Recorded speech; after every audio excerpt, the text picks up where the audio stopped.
So now let's kick off the event with our keynote speaker. Mac McIntosh has more than 20 years of advertising, marketing, and sales experience. In addition to consulting, he teaches university and graduate level courses, does projects and speaking engagements for many leading companies, including 140 workshops and seminars from Microsoft, starting with Great Plains and Solomon, including the original BBC event. So we selected Mac to kick off our event as a nod to the first BBC events back in Fargo, when many of us, myself included, remember sitting in the front row of Mac's presentations and really hanging on every word. However, I believe I'm getting a note that he is having technical difficulty and his screen has dropped. So, he is wonderful. So I would love to try to pass this over to Mac, and please have sympathy for him because the internet is just not always friendly.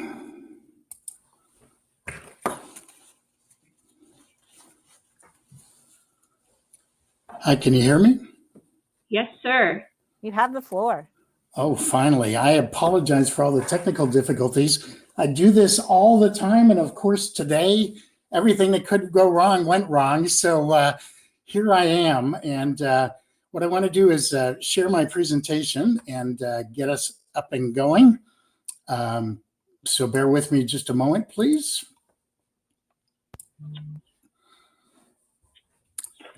Okay. My apologies to everybody. Can you see that? Is this slide up, I believe, right? No, wrong screen. With the notes. There. I'm showing the wrong screen, so just a second. Of course. There we go. Share. Back up. Now hopefully you're seeing everything you're supposed to. Well, I apologize. I shut down the other workstation I had set up and move over to my regular desk. So please excuse the mess in the background. And hello, everybody. I was really honored when Anya asked me to do the opening presentation, which isn't quite the opening now, but thank you anyway. As you can see, I'm still cooling off after trying to rush over here and get it all set up again. If this isn't an exciting time to be a marketer, I don't know when is. It's kind of a chance to reboot your marketing for a fresh start. And after all the uncertainty of the last year or so, to the subject at hand, as a marketing consultant, I've had the good luck and the privilege of working with channel partners in Microsoft Dynamics, Acumatica, Sage, and other ERP and CRM applications. And while doing so, I've discovered a disconnect on many of the sales and marketing disconnect. The integration isn't there. So with that in mind, we want to try and talk about that today. But first, let's build a case for aligning your marketing and sales. Aberdeen did some research that shows that top performing companies had more from their marketing and their sales pipeline, and they converted more of those opportunities into sales and revenue. In fact, they grew nearly 4 times as fast as the laggards. And unfortunately, the laggards saw their sales and revenue actually decrease. So it's important to understand that if we do align, it's got real sales benefits. If we don't, it has real negative benefits. So where do we start? I suggest you begin with your alignment efforts by seeing things from your salespeople's perspective. And how do you do that? I think first you request an invite to attend the sales meetings.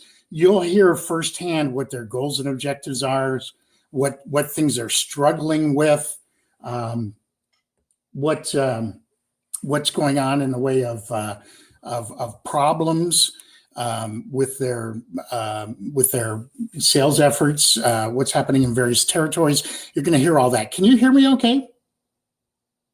Am I still being heard, Anya? You're good. Oh, good. Thank you. The second thing is, so attend some sales meetings. The second is to go walk a mile in the salespeople's shoes by accompanying them on some sales calls, going out to clients with them. You have to promise that you'll keep your mouth shut and sit back and observe what they're doing and saying and showing and using what materials they use, as well as what the customers appear to be asking and thinking and how they're responding to the various things the salesperson is doing. And take lots of notes. And I'll really help you start understanding some of the dynamics of what happens on a sales call. And I'd recommend you do that with a handful of salespeople because everybody's a little bit different. Third, I'd recommend you invite salespeople to attend your marketing meetings. They want to know what you're working on and that your objective is to drive leads and sales for them. So it's really important to invite them to your meetings as well.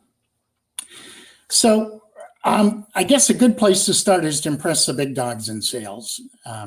When I say impress them, I think there's 3 ways to do that. 1 is to get them involved, and 2 is to help them sell, and 3 is to appeal to their egos.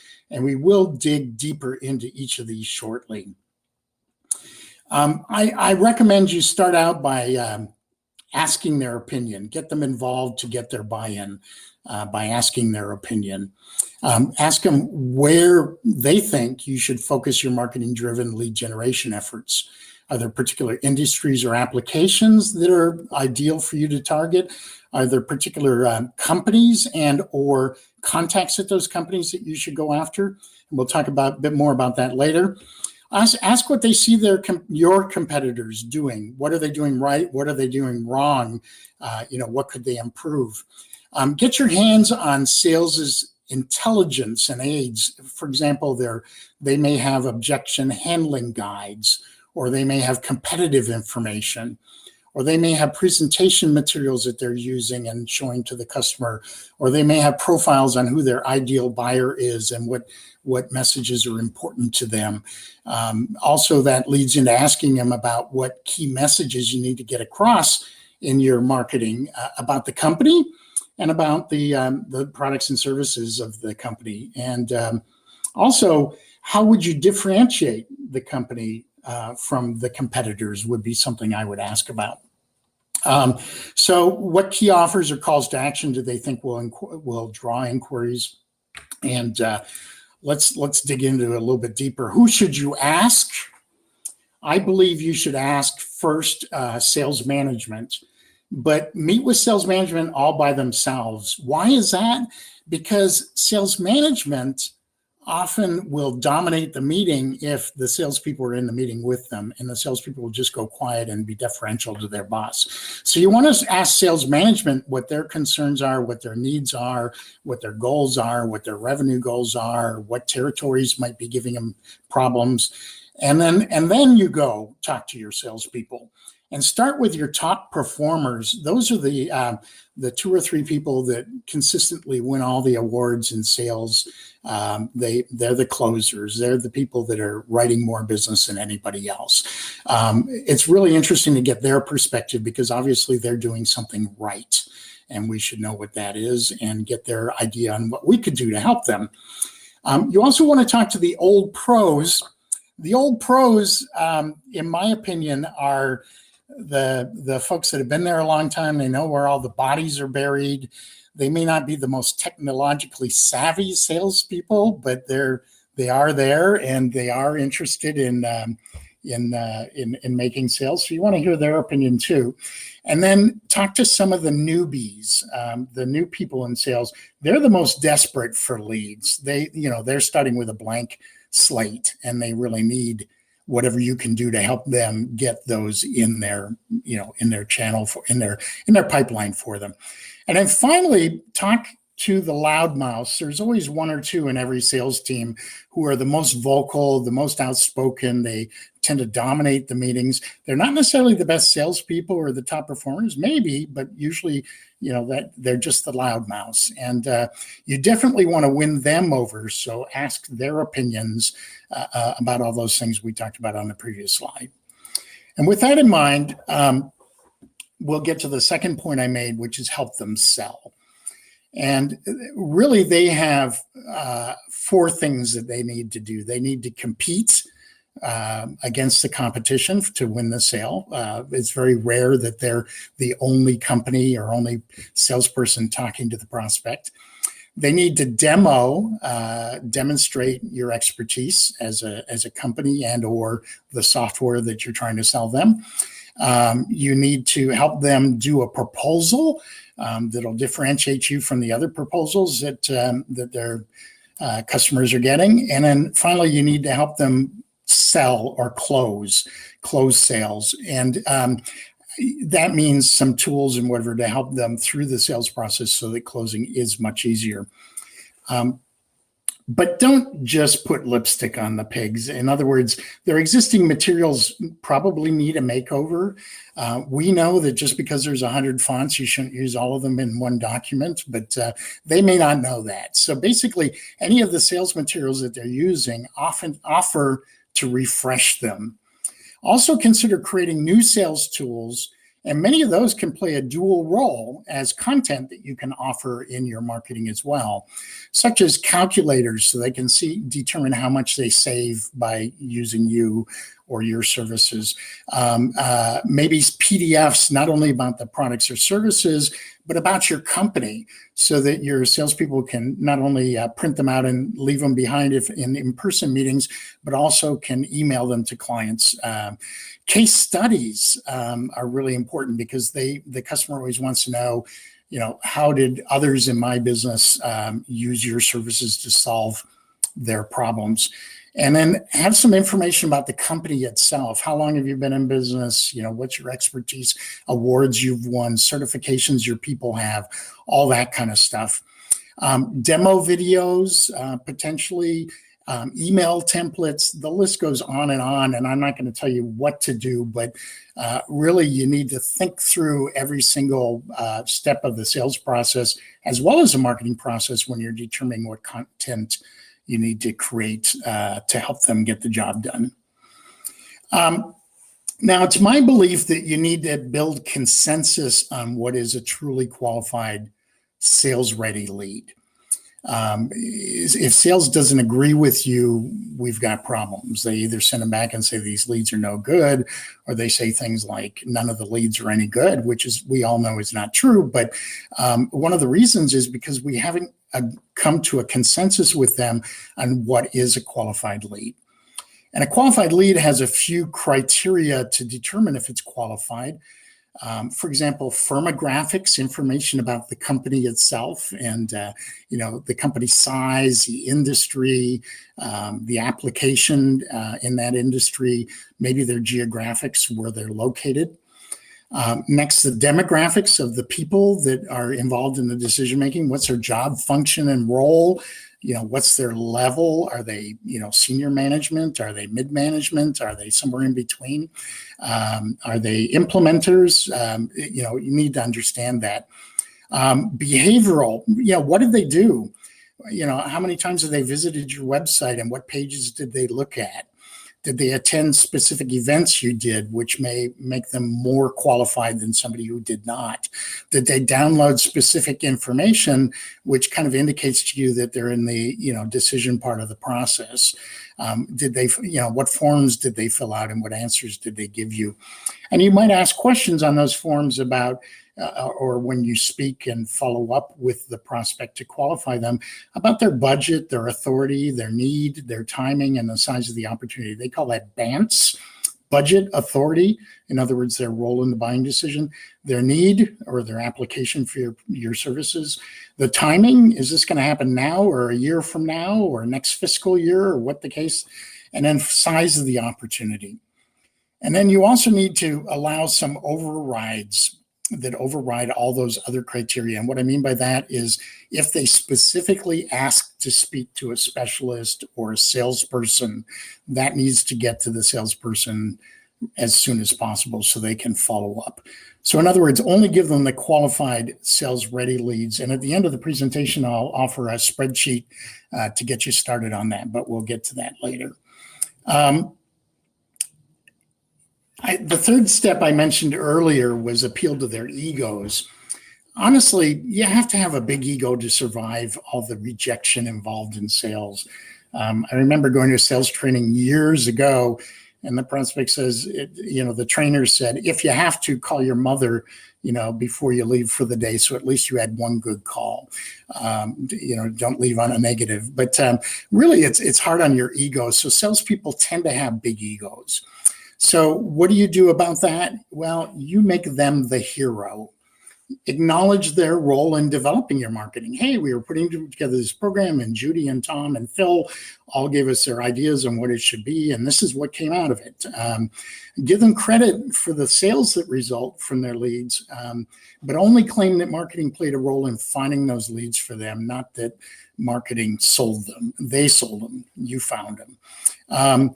Consider incentivizing follow-up. Appeal to their ego with trophies and plaques, or maybe to their pocketbook with higher commissions on followed-up leads, or create a frequent follow-up or a mystery lead program that you indicate a particular lead in every territory each month.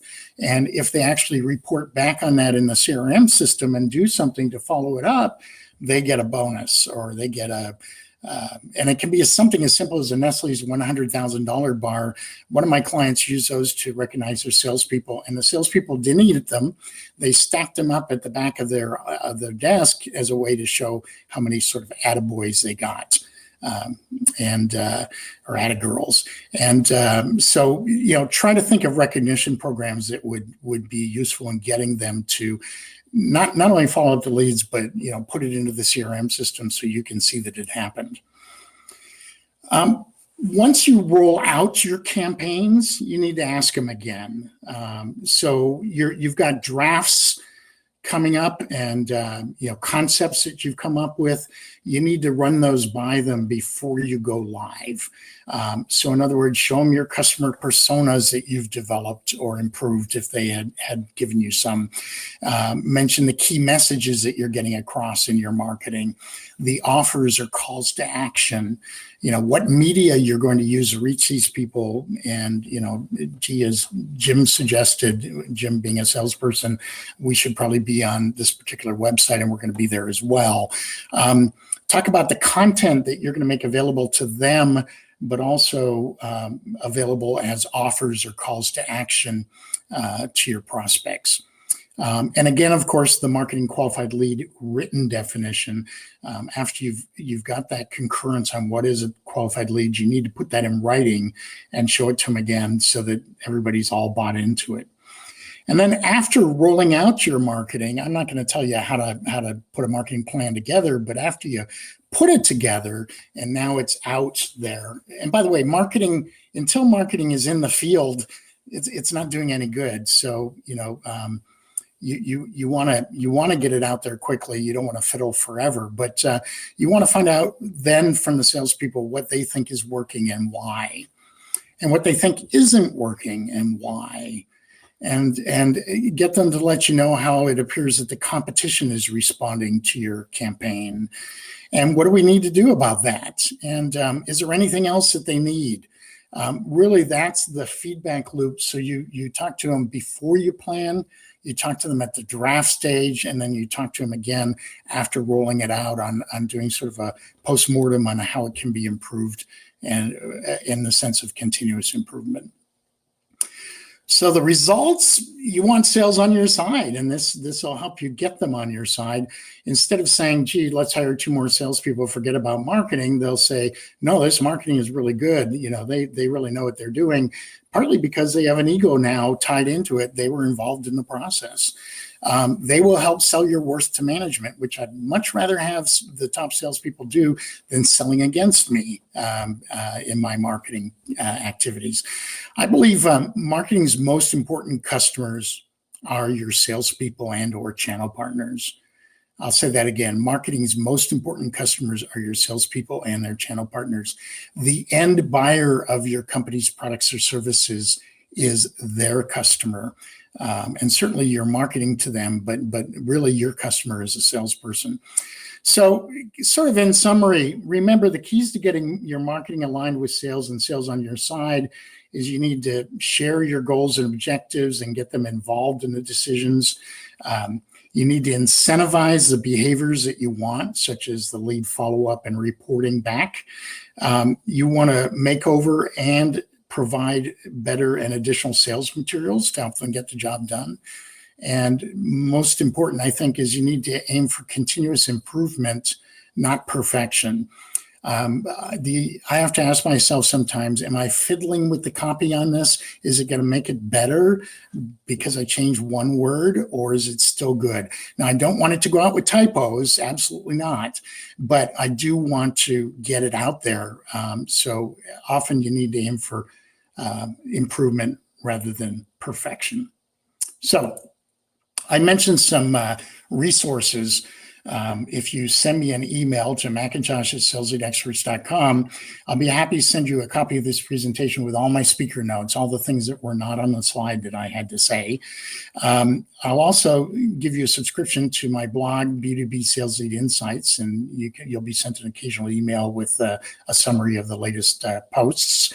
I have a calculator for helping you determine how many leads are needed to help your company make its sales goals, sales revenue goals.